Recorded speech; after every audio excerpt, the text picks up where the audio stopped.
want this video to be worldwide. আমি এই ভিডিওটা চাই পুরো worldwide হতে। সন্তানের কাছে হার মেনে কি তাহলে মেহেরিন ইসলামের বাবা মা এখন চাচ্ছে মধ্যস্থতা করতে? এই ইনফরমেশন ছাড়াও মেহেরিন ইসলামকে নিয়ে তার আইনজীবী এমন কিছু ইনফরমেশন শেয়ার করেন যেগুলো আসলেই আনএক্সপেক্টেড ছিল। মেহেরিন আহমেদ একজন ইংলিশ মিডিয়ামের শিক্ষার্থী, সেই সাথে একজন ইংলিশ মিডিয়ামের তিনি শিক্ষকও বলা চলে। গতকাল মেহেরিনের আইনজীবীর কাছে তার বাবা মা একটি চিঠি পাঠান। ওই চিঠি সম্পর্কে ইনফরমেশন দেওয়ার পাশাপাশি মেহেরিনের আইনজীবী জানান মেহেরিন একজন শিক্ষক এবং তার প্রায় 20 জনের মতো স্টুডেন্ট রয়েছে, যেখান থেকে সে বেশ হ্যান্ডসাম অ্যামাউন্টের টাকা পায়। I'm proud of myself.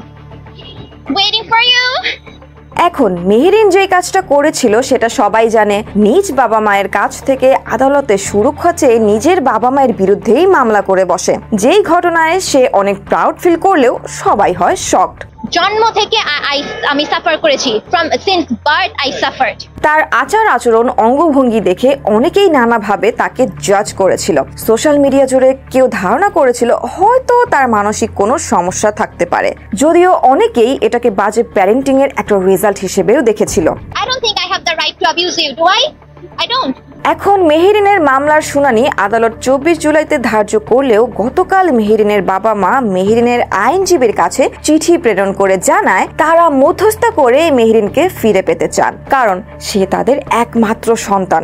এবং সেই সাথে তারা এটাও স্বীকার করেন যে তারা দুইজনেই কর্মজীবী হওয়ায় মেহেরিনের সঙ্গে তাদের একটি গ্যাপ তৈরি হয়। সেই গ্যাপের ফলে মেহেরিনের ভিতরে ক্ষোভ জমা হয় এবং সে আদালতে যায়। মা বাবা এবং সন্তান 5-6 বছর ধরে মোবাইল মেসেজ ছাড়া তারা কোনো ধরনের কথাবার্তা বলেন না। আপনি জাস্ট একবার চিন্তা করুন, বাবা মা সন্তানের সাথে 5 থেকে 6 বছর কোনো ধরনের মুখোমুখি কথা বলে না, জাস্ট ভার্চুয়ালি কথা হয়। সেখানে একটা বিশাল মানসিক দূরত্ব তৈরি হওয়াটা তো স্বাভাবিক। অ্যান্ড মেহেরিনের বাবা মা চিঠিতে এই বিষয়টা উল্লেখ করে জানান আদালত ছাড়া আসলে এই দূরত্ব দূর করার অপশন ছিল না। কিন্তু এখন তারা নিজেদের মেয়েকে ফিরে পেতে চান এবং তারা আশাবাদী মেহেরিনের আইনজীবী নিজেও এই বিষয়ে তাদের সহযোগিতা করবেন।